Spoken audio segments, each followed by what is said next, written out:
So at the risk of no, not disagreeing, continuing on this question, but I think it is actually at the heart of this project, the difference between policymakers and academics. So let me just add to what Peter said.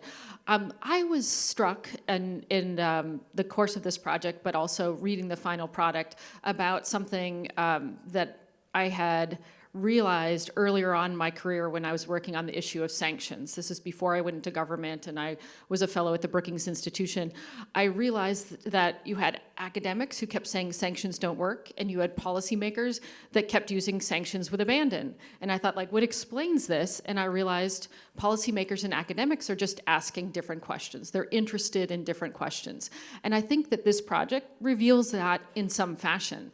As a policymaker, or at the time, the question that I was interested in, and am still interested in, was this process, did this process provide advice and recommendations and a decision that was the best one open to the president at that time? That's what I'm interested in.